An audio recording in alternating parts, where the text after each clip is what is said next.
Hi. ఈరోజు వచ్చిందనేసి attributes గురించి తెలుసుకుందాం. ఫార్మ్ అట్రిబ్యూట్స్ గురించి. నేను ప్లేస్ హోల్డర్ గురించి ఆల్రెడీ చూపెట్టేసాను మీకు. ఓకేనా?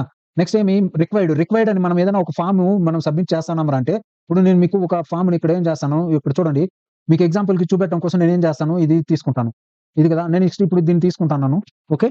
నేను దీన్ని తీసుకొని నేను ఇక్కడ ఏం చేస్తున్నాను, పేస్ట్ చేస్తున్నాను. ఓకే. ఎక్కడ?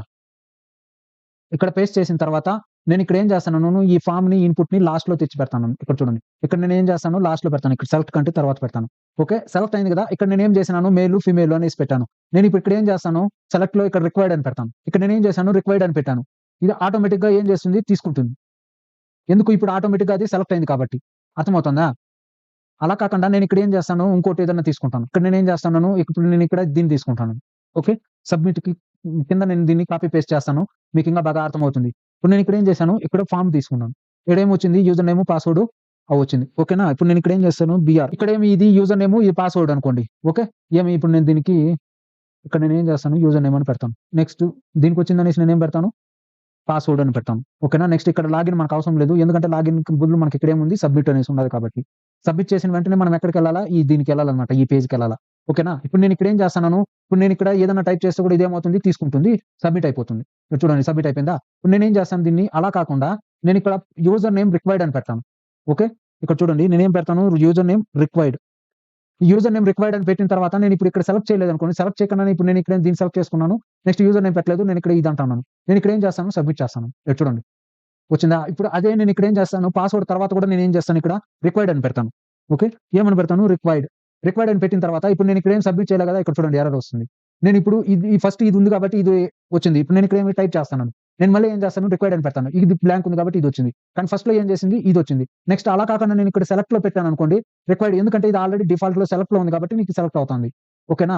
ఇది అవసరం లేదు. నెక్స్ట్ నేనిక్కడ ఏం చేస్తాను, ఇది చెక్ బాక్స్‌లో పెడతాను రిక్వైర్డ్ అనేసి. అప్పుడు నీకు ఇది కంపల్సరీ చెక్ చేస్తేనే నీకేమవుతుంది, ఇది అవుతుందన్నమాట. ఓకేనా? నెక్స్ట్ నేను ఇంకోటి మీకు చేసి చూపెడతాను. ఇంకొకటి ఇక్కడ input type equals to date. Okay. నేనేం చేసినాను, ఇక్కడ డేట్ తీసుకున్నాను. స్పెల్లింగ్ తప్పు. టైప్ ఈక్వల్స్ టు డేట్ అనేసి నేనేం చేసినాను, తీసుకున్నాను. నేనిక్కడ ఏం చేస్తున్నాను, రిక్వైర్డ్ అని పెడతాను. ఓకే. నేనేం చేసినాను, క్లోజ్ చేసినాను. ఇక్కడ నేనేం డేట్ చేస్తున్నాను, డేట్ ఆఫ్ బర్త్ అని పెడతాను. ఓకే. డేట్ ఆఫ్ బర్త్ అర్థమైందా? నేను మళ్ళీ ఇక్కడ నేనేం చేస్తాను, బ్రేక్ అని పెడతాను. ఎందుకంటే ఇంకో లైన్‌లో రావడానికి ఈజీగా. ఇప్పుడు బ్రేక్ అనేసి తీసుకున్నాను. ఇక్కడ రిక్వైర్డ్ అని తీసుకున్నాను. ఇప్పుడు నేనేం చేస్తాను, సబ్మిట్ చేస్తే తీసుకుంటుందా? తీసుకోదు. ఎందుకంటే ఇప్పుడు నేను ఇక్కడ ఏదైనా టైప్ చేస్తేనే అది నెక్స్ట్ కాలమ్ చూపెడుతుంది. ఇప్పుడు నేను ఇక్కడ టైప్ చేశానా, నెక్స్ట్ ఇది చూపెడుతుంది. ఇప్పుడు నేను ఇక్కడ ఏం చేస్తాను, పాస్వర్డ్ ఏదో ఒకటి టైప్ చేస్తాను. నేను ఇప్పుడు సబ్మిట్ చేశాను అనుకో, తీసుకుంటుందా? తీసుకోదు. ఎందుకంటే నాకు ఇప్పుడు ఇక్కడ నేనేం చేయాలి, డేట్ ఇన్సర్ట్ చేసుకోవాలి. ఇప్పుడు నేను సబ్మిట్ చేసినప్పుడు అంటే సబ్మిట్ అవుతుంది. అర్థమవుతుందా? దీన్ని వాలిడేషన్ అంటామనమాట. ఫార్మ్ వాలిడేషన్ అనమాట. నువ్వు తీసుకున్నటువంటి ఫార్మ్ ఎలిమెంట్స్‌లో ఇప్పుడు నేను ఇక్కడ ఏం చేసినాను, ఈ మూడిటికి తీసుకున్నాను. మూడిటికి రిక్వైర్డ్ అని పెడతా అనంగానే ఒక దీని వెనక ఒకటి నీకు వస్తుంది. నువ్వు అలానే నిన్న మొత్తం నేనేం చెప్పాను, ఫార్మ్స్ గురించి, ఇన్‌పుట్ టైప్స్ గురించి చెప్పినప్పుడు నేనేం చెప్పినాను, మొత్తం చెప్పినాను. అప్పుడు మీరేం చేయాలిరా అంటే ప్రతి దీనికి మీరు ఇలా రిక్వైర్డ్ అని పెట్టినారంటే అది ఏమవుతుందిరా అంటే ఆ ఫార్మ్ వాలిడేషన్ అంటాం. మనం దీన్ని వాలిడేషన్ మనం ఏం చేస్తాము, జావా స్క్రిప్ట్‌లో రాస్తామనమాట. అలా కాకుండా నువ్వు హెచ్‌టీఎంఎల్‌లో కూడా యూజ్ చేసిందనేసి ఫార్మ్ వాలిడేషన్‌ని యూజ్ చేయొచ్చు అనేసి దానికి అర్థం అనమాట. అర్థమైందా? ఇప్పుడు ఫార్మ్ వాలిడేషన్ అంటే రిక్వైర్డ్ యూజ్ చేసిందని మనం ఫార్మ్ వాలిడేషన్‌ని యూజ్ చేస్తాము. Next auto focus. Auto focus అంటే పేజు ఎప్పుడైతే ఓపెన్ అవుతుందో, ఓపెన్ అవుతానంగానే దీని మీద ఆటోమేటిక్‌గా ఇదేమవుతుంది, ఇప్పుడు నేను ఇక్కడ ఏం చేస్తాను, రిఫ్రెష్ చేస్తున్నాను చూడండి. ఇప్పుడు ఇక్కడ ఇది అవ్వలేదు కదా! ఇప్పుడు నేను ఇక్కడ రిఫ్రెష్ చేస్తాను. ఇక్కడ చూడండి. మీరు రిఫ్రెష్ చేసిన వెంటనే ఇక్కడేమొచ్చింది, కర్సర్ వచ్చింది. ఆటో ఫోకస్ అంటే మనకు పేజ్ రిఫ్రెష్ అవుతానంగానే మనకి ఇక్కడేమి కర్సర్ అనేది ఆటోమేటిక్‌గా ఇక్కడ వస్తుందన్నమాట. Next auto complete.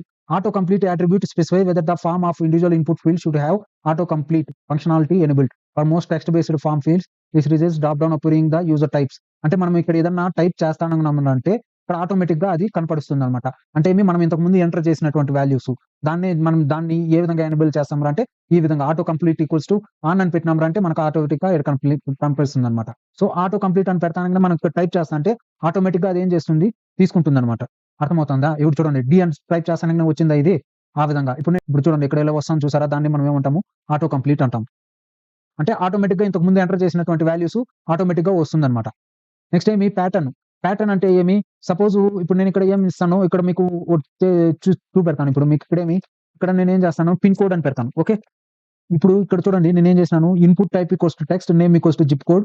అంటే ఇక్కడ జిప్ కోడ్ అన్నమాట. ఈడ ప్యాటర్న్‌లో నేనేం చేశాను, 0 ఇంకా 9 దాకా తీసుకోవాలా, 5 వరకు ఉండాలి. ఇప్పుడు నేను ఇక్కడ ఏం చేస్తాను, ఏబీసీడీలు తీసుకుంటాను.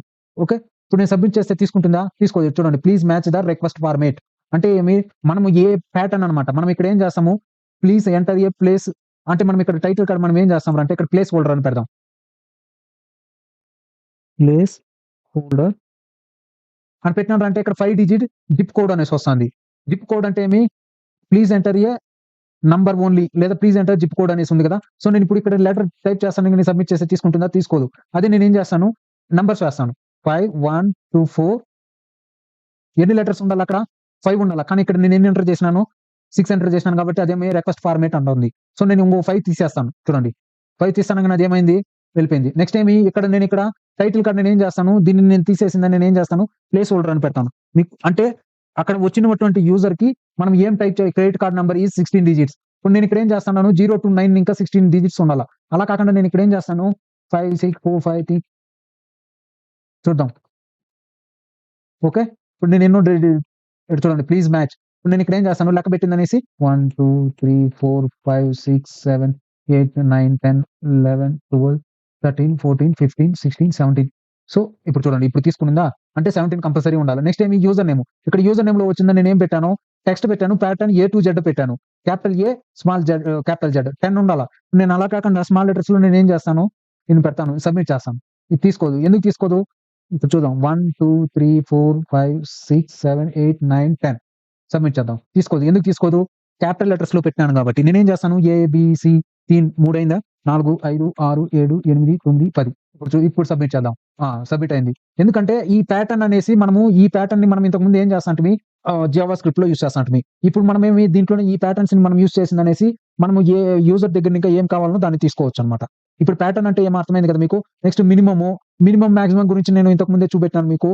నెక్స్ట్ స్టెప్స్ అంటే ఏమి, నీకు ఎన్ని స్టెప్స్‌లో కావాలి ఏమి అనేసి దాని గురించనమాట. అర్థమవుతుందా? స్టెప్ 2 అంటే ఏమి ఇక్కడ 2, 2, 4, 6 అలా పెరుగుతుంది. అది అన్నమాట దానికర్థం.